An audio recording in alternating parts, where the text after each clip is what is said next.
I get many questions about this build, and I will cover all the questions and will update you with my character progression and changes that I made for the build. What's up guys, Budget here. First, let's talk about how strong right now the slams. Honestly, in the campaign, I was mind blown away how strong in the reality this build is. In X, I would say almost better than Exploding Trap or Toxic Rain, if you played these builds before. So the slam and the melee buffs are working and feels good to play. Bleed is also pretty good spot and still holds up later in the game. Right now my weapon is not too strong. It was 10 KS, so the damage could be much higher, and I still rocking on a 5 link, so I'm missing another 40% more damage multiplier. Now you are frequently asked questions. First, I made a little change on the skill tree, if you compare it to the League Start version. With taking this wheel here, Slaughter, instead of Wrecking Ball. The reason for this, Slam skills has slow attack time, and it would be pretty bad feeling while mapping. The Slaughter wheel gives us attack speed, so you will feel better when you playing this build, and a pretty interesting mastery as well, the Axe Mastery, and we can take the 30% increased damage while in Blast Stance. You have to know, every character is in Blast Stance by default, it doesn't matter which build you play. So this is just free damage for us. Second, is still at this wheel. You will gain rage when you attack. Sadly, the rage is just more attack damage multiplier, and the bleed damage will not benefit from this, only the hit damage that we will deal, and I think it's pretty good this part because the basic monsters just dies from the base hit, and sometimes the blue monsters as well. So don't invest more to this one, because it's not useful later in the game, just a bonus that is the notable gives us. Third thing is the spell suppression. I'm sorry, but guys, how the hell I'm supposed to play without this stat? When I didn't have, I just got clapped pretty often from the fireballs or the sparky skeleton, so I immediately started investing to it. So I grabbed this whole wheel and wretch, and the mastery your suppression is lucky. Up here the keystone, mage beam and reflexes, and I got a few lucky drop with suppression. So right now I have 74% suppression, and this feels much better, but for Uber bosses I will get 100%, otherwise we could die to like Uber Cirrus Meteor. The next on the list, and that is our body armor. Guys, maybe you don't know, you have to use your main skill gem, the ground slam, in your body armor because of the ascendancy. I'm talking about this node, Tukohama Wars Herald. Otherwise this ascendancy would be a waste. I know for us this side of the tree is new and the playstyle as well, just wanted to let you know this and not make fun of it. So if you're using in your weapon your ground slam, please put in your body armor. How to get 100% uptime on your Valkyries? Well, you need all the Valkyrie nodes on the tree that is in the League Starter POB, and on top of that you need to have quality on the Valkyries, because the quality is cooldown recovery rate. And don't forget to link more duration super gem to Valkyries, otherwise you will not have 100% uptime on your enduring cry.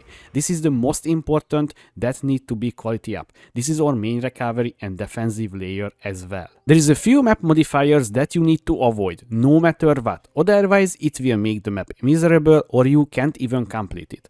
First on the list, physical reflect. I don't need to say more than this. Second, less recovery rate. One of our defensive layer is the super high recovery rate. Even 40% less recovery is pretty bad feeling on red maps. There is a 70% version, so avoid this one. And we can put here the no regen maps as well. The most annoying thing is the third one. That's the Steel's endurance charge on hit. You're generating endurance charges with your enduring cry, right? So the monsters will get 60% less physical damage taken, which will make them much tonkier, so this is also a no-no for us. I have a very good tip for you as well, that will increase your damage by a lot. So you know, we're using the vulnerability curse. It's annoying to press every rare or bosses, right? How about automotate this one, while we deal much more damage? Sounds good, right? We will use Battle Mage Cry, linking these two skills together, and that's it. Now when you use your Battle Mage Cry, your next 5 attack will trigger the damage curse. This is not my tech. One of my Twitch chatter said I should do this. This tech is pretty good, and the reason is for the more damage because of this notable on the tree Admonizer. I made a few changes on the tree as well. I wanted to get more damage to the build, so I dropped the 45 support gem, but you know, I can just say, yeah, I will drop the Tonkiness. So I took this wheel here, Steadfast, and the mastery melee hits 45. This way we can switch to better support gem in our main link and get Tonkiness at the same time. This is win in my book. Maybe this is not the most optimal way, but now it looks like a good choice.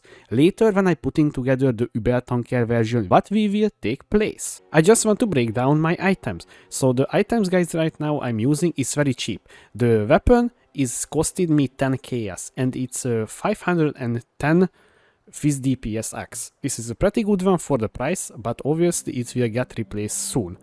And guys, this league we got huge buffs on the life rolls. Just look at this. 124 life roll, and this is just tier 2. I was mind blown when this dropped, by the way, and this is come from June. Look at this, I have a strength and dexterity roll as well, so this is helping me with the dexterity and also gives us more life. And I even had open prefix as well, extra life, so this is insane. The body armor is also pretty good. Look at this, 146 life, but this is just tier 3. I can see there is a body armor that's like almost 200 life. That's pretty huge. Why you can also get pretty good implicits, because this league we got, you know, the Eater of Words implicits, I think give you Fizz the Mistakeness element. So that also a pretty good opportunity for us, because I was planning to use Lightning Coil, but maybe I will not use with this one, because I know maybe the, you know, the Lightning Coil versus so much more life will be much better in the long run. But obviously I will test out in POB when I'm getting to it. Okay, so otherwise, so I got 2 pieces of gear with suppression. So this is, by the way, pretty expensive if you're searching for the trade, and I think you will not even find one like this helmet. And the reason is why we're using a pure evasion based helmet right now, because of the because 1, suppression, 2 is iron reflexes, all the evasion is converting to armor. So this is just a free almost 400 armor headpiece. And my ring, look at this bad boy, guys. So the ring is, oh my god, I crafted this one. It was pretty pain in the back because they changed how the quality works in this patch. So I think I needed to spend like 10 fertile catalyst, and I was paid 2 chaos per piece, so it was a pretty expensive, but it's worth. Look at this guy on the ring, 135 life, and this is tier 1, almost the top roll one, and we hit strength as well, and a little fire resistance, it's okay. And yeah, the belt as well, pretty huge. Look at these guys, also huge life roll, armor roll as well, so it's pretty good. I super excited what will be look like my endgame gear and how much life we can reach. We have right now 6k life, and I can say maybe we can reach 7k. I don't know if it's possible, but right now it looks like, because you can see here I have crafted life as well, so we're missing out like almost 100 flat life, so that's pretty big, I would say. And yeah, that's the gear breakdown, guys. Otherwise, yeah, the amulet is not even insane, by the way, and the ornament is still kinetic impacts, so there is so much more room to improve, guys. And at least my resistance right now a little bit capped, a little positive chaos resistance, so that's it. That's the gear breakdown.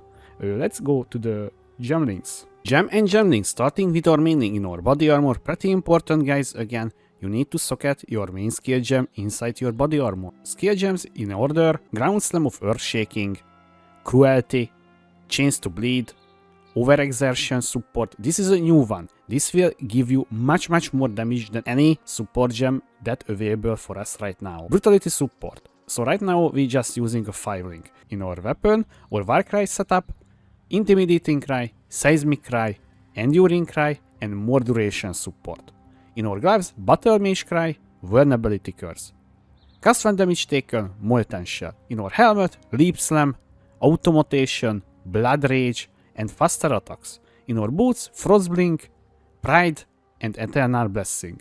Pantheons we're using is the following. So guys, it's pretty important to get freeze avoidance in this build and chill avoidance as well. But right now the freeze avoidance is only available for us because the capture glaze is, I think, is a tier 16 map, and right now I'm not at that level. So I just only upgraded 100% chance to avoid being frozen.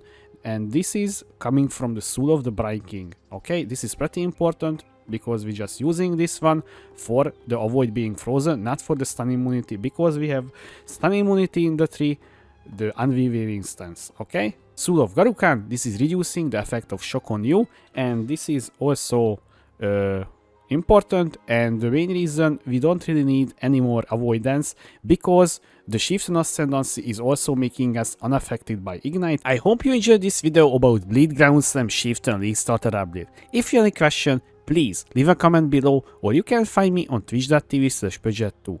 Also, I would like to say thank you for my Patreons for supporting me. Thanks again, guys. Thanks for watching. I was Pidget. See you next time.